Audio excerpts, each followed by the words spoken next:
Hello दोस्तों, power star Pawan Singh का दो धमाल होने वाला है। पहला धमाल की बात करें तो कैसे हो जाला प्यार फिल्म आज ही रिलीज होगा और दूसरा एक फिल्म का गाना आ रहा है। कौन सा फिल्म होने वाला है आज के इस वीडियो में इसी के ऊपर बात करने वाले हैं। और कौन सा फिल्म का गाना होने वाला है और आप इस फिल्म को कहां पे देख सकते हैं आज के इस वीडियो में इसी के ऊपर बात करने वाले हैं। अगर आप चाहते हैं कि भोजपुरी की हर खबर सबसे पहले मिले तो हमारे चैनल को सब्सक्राइब कर लीजिए, क्योंकि भोजपुरी से जुड़ी खबर सबसे पहले देते हैं। तो दोस्तों, इस फिल्म को आज ही रिलीज किया जाएगा। तो आइए जानते हैं इस फिल्म के स्टार कास्ट के बारे में। तो दोस्तों, आपको बता दें कि इस फिल्म में आपको पवन सिंह और काजल लखवानी दिखेंगी।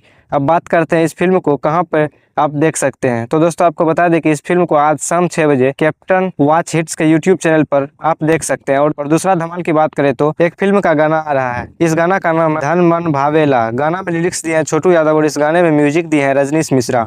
और इस गाने को गाए हैं अपने मधुर आवाज में पवन सिंह और प्रियंका सिंह। तो दोस्तों, इस गाने को कल शाम 6 बजे वर्ल्ड वाइड रिकॉर्ड भोजपुरी के यूट्यूब चैनल पर रिलीज किया जाएगा। तो दोस्तों, ये था पावर स्टार पवन सिंह के फिल्म और इस गाने का अपडेट। अगर वीडियो अच्छी लगी हो तो वीडियो को लाइक और चैनल को सब्सक्राइब कर लीजिए। मिलते हैं अगली वीडियो में, तब तक के लिए धन्यवाद।